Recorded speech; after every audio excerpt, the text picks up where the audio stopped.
Lailatul Qadar. Semoga para bapak-bapak dan para remaja bisa mengikuti itikaf di masjid ini. Sholawat dan salam senantiasa tercurah kepada junjungan kita Nabi besar Muhammad SAW beserta keluarganya, sahabatnya, dan insya Allah kita semua yang selalu istiqomah menjalankan sunnah-sunnahnya. Bapak Ibu jamaah Masjid Uswatun Hasanah yang dimuliakan Allah, pada malam hari ini saya akan menyampaikan tentang surat Al-Baqarah, yaitu surat kedua ayat ke-216 yang berbunyi a'udzubillahi minasyaitonirrajim bismillahirrahmanirrahim. Kutiba alaikumul qitalu wa huwa kurhul lakum wa asa an takrahu syai'an wa huwa khairul lakum wa asa an tuhibbu syai'an wa huwa syarrul lakum wallahu ya'lamu wa antum la ta'lamun. Yang artinya diwajibkan atas kamu berperang padahal itu tidak menyenangkan bagimu, tetapi boleh jadi kamu tidak menyenangi sesuatu padahal itu baik bagimu, dan boleh jadi kamu menyukai sesuatu padahal itu tidak baik bagimu. Allah mengetahui sedang kamu tidak mengetahui. Bapak Ibu sekalian yang dirahmati Allah, untuk memahami ayat ini sebagian mufasir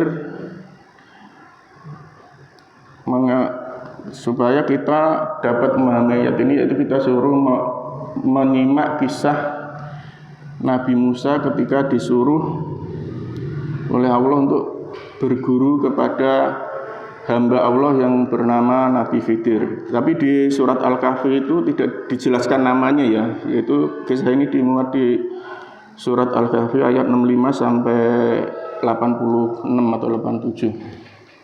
Jadi suatu ketika Nabi Musa ini berada di titik jenuh ya. Titik jenuh kenapa? Karena Bani Israel ini bandel gitu. Bandelnya ketulungan dah.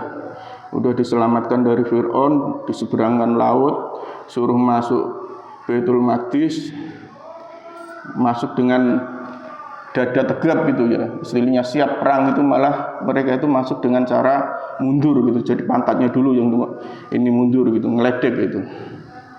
Terus tidak begitu saja, ketika Bani Israel ini minta makanan, wahai Musa, mintalah makanan dari Tuhanmu agar kami dapat makan sesuai dengan keinginan kami gitu. Maksudnya rasanya itu seperti apa yang mereka inginkan. Maka Nabi Musa pun mohon kepada Allah dan diturunkan namanya makanan, kalau di tafsir itu namanya mana dan salwa ya. Jadi di tafsir Ibnu Katsir itu, kalau kita pernah belajar tafsir Ibnu Katsir, yaitu surat Al-Baqarah itu disebutkan nama makanan itu mana dan salwa, yaitu sejenis jamur yang apabila misalnya mereka ingin, oh ini saya pengen daging rasa daging ayam, maka seketika itu juga rasanya seperti itu. Misalnya pengen rasa daging sapi, ya, Allah kabulkan seperti itu.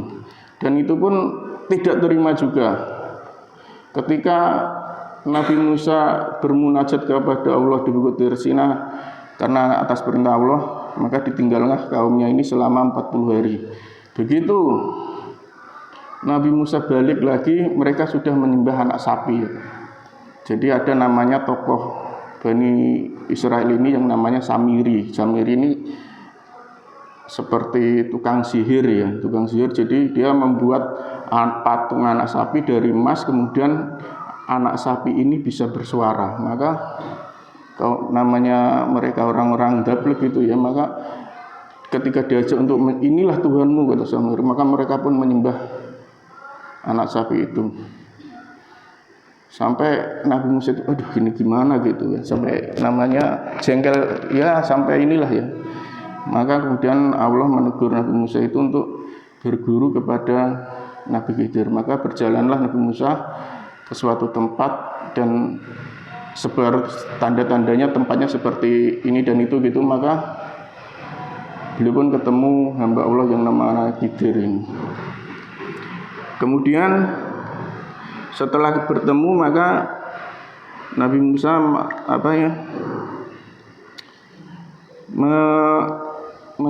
mengutarakan keinginannya untuk berguru kepada beliau. Maka Khidir pun menjawab, kamu tidak akan sanggup mengikutiku gitu. Insya Allah Tuhan, saya akan mengikutimu, tapi dengan syarat kamu boleh mengikutiku, tapi tidak boleh bertanya apapun yang aku lakukan.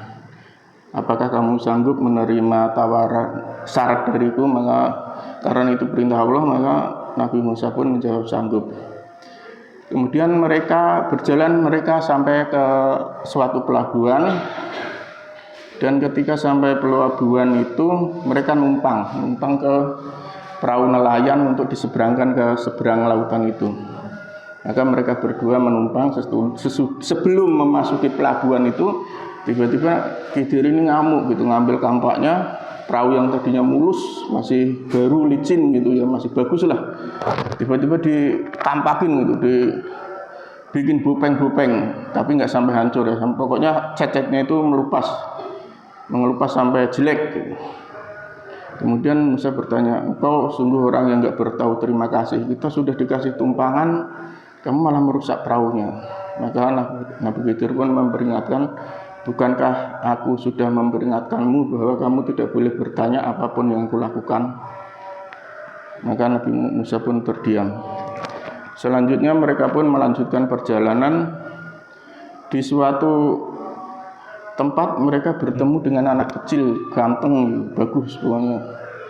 Kemudian Khidir ini tiba-tiba membunuh anak tersebut. Maka marahlah Nabi Musa itu, sungguh engkau orang yang jahat, orang yang enggak berberi kemanusiaan. Kenapa anak sekecil itu kamu bunuh tanpa alasan yang jelas? Maka Nabi Khidir pun memperingatkan bahwa kamu sudah berjanji apa tadi? Musa pun teringatkan janjinya sebelum bertemu beliau. Selanjutnya mereka pun melanjutkan perjalanan. Di suatu desa karena lapar dan haus, maka mereka pun meminta kepada penduduk setempat, bisakah wahai penduduk, tuan-tuan memberikan kami sedekah berupa air dan sedikit makanan karena kami musafir yang habis melakukan perjalanan yang jauh. Maka penduduk situ cuek aja, nggak ada yang mau ngasih sama sekali. Kemudian sampailah mereka berdua melihat suatu bangunan yang hampir roboh. Maka Nabi Khidir pun minta bantuan Musa untuk ikut memperbaiki bangunan tersebut sampai berdiri kembali.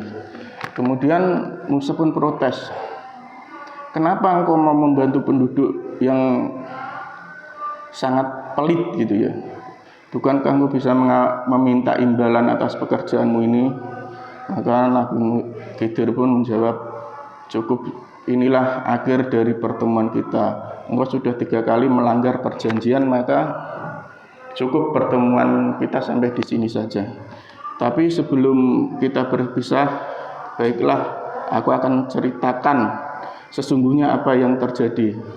Dan itu semua bukan karena kemauanku sendiri, aku dapat karena yang aku ketahui ini adalah ilmu dari Allah.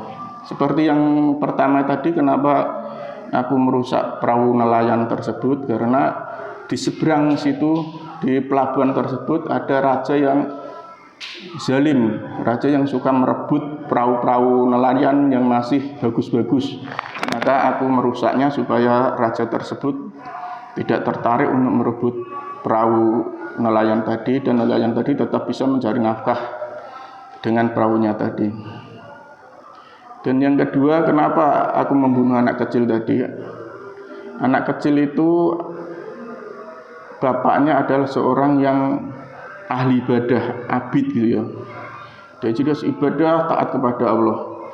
Dan sangat mencintai anak tersebut. Saya melihat bahwa anak tersebut memiliki kecenderungan untuk menjauhkan si bapak ini dari Allah, karena lebih mencintai anak ini daripada Allah.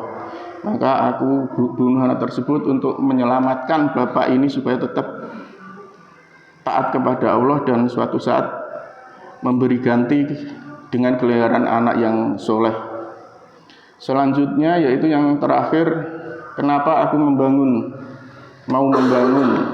bangunan yang hampir roboh tadi. Jadi di bangunan itu ada harta simpanan warisan dari si bapak untuk kedua anak yatim tadi. Kalau sampai bangunan tersebut roboh, maka simpanan harta itu akan diketahui oleh penduduk setempat yang sangat pelit gitu ya. Maka itu harta tersebut akan dikuasai oleh penduduk setempat sampai makanya saya bangunkan bangunan itu kembali supaya suatu saat kalau anak itu sudah besar dia akan bisa memakai harta simpanan dari orang tuanya tersebut untuk kebutuhan hidupnya. Begitulah ilmu yang aku dapat dari Allah. Selanjutnya kita berpisah karena engkau telah melanggar perjanjian yang diberikan. Maka Musa pun merenung bahwa sebenarnya dia itu tadinya itu sok tahu gitu, sok protes. Padahal ilmu Allah itu sangat luas gitu. Dan kita pun kadang suka protes gitu, misalnya diuji Allah dengan rasa sakit, tiba-tiba sakit gitu ya. Masih sehat, umur masih muda tapi sakitnya nggak sembuh-sembuh gitu. Kadang protes, kenapa ini ya Allah? Kenapa aku udah hidup sehat gitu, tidak ngerokok, tidak minum alkohol, olahraga rajin, tapi kenapa masih engkau coba dengan rasa sakit gitu? Padahal kata Rasulullah, seorang muslim itu dicoba dengan rasa sakit, kalau dia bersyukur maka itu akan merontokkan dosa-dosa yang nempel gitu. Beratnya seperti kotoran yang kita siram dengan air sabun, maka itu akan rontok kotorannya itu. Tapi bukan berarti kita nggak berobat ya. Kita bukan berarti tidak berusaha untuk sembuh, bukan seperti itu. Kita tetap berusaha mencari pengobatan yang terbaik sampai hasilnya kita serahkan kepada Allah Subhanahu wa taala. Kita menerima bahwa ini ujian dari Allah. Masalah sembuh atau tidak itu sepenuhnya mutlak kekuasaan Allah. Jadi tetap berusaha. Seperti ujian ekonomi dan lain sebagainya, dan itu sangat manusiawi. Tapi dalam ayat Al-Baqarah tadi disebutkan bahwa sebenarnya kita membenci sesuatu padahal itu baik bagimu gitu, dan engkau menyenangi sesuatu padahal itu enggak baik bagimu gitu. Allah lebih mengetahui. Jadi di ayat tadi ditekankan bahwa kita jangan terlalu suuzon sama apa yang telah ditetapkan Allah gitu. Sebaiknya kita berusaha sebaik mungkin untuk menerima takdir Allah. Terus takdir itu apa? Apakah kita dengan misalnya kesulitan ekonomi, apakah kita tidak bekerja dan hanya mengharapkan uang turun dari langit? Oh, tidak seperti itu. Jadi ketika Khalifah Umar melihat seorang pemuda yang kerjanya hanya zikir terus di dalam masjid, maka beliau pun marah. Ditariknya pemuda itu keluar. Kenapa kamu nggak bekerja? Saya mengharapkan rezeki dari Allah. Bukan seperti itu gitu. Kamu bekerja dulu maka serahkan hasilnya sama Allah. Itulah yang dinamakan tawakal. Jadi kita jangan sampai salah mengartikan arti tawakal. Demikian yang saya dapat sampaikan. Semoga ada manfaatnya. Mohon maaf apabila ada khilafan. Assalamualaikum warahmatullahi wabarakatuh.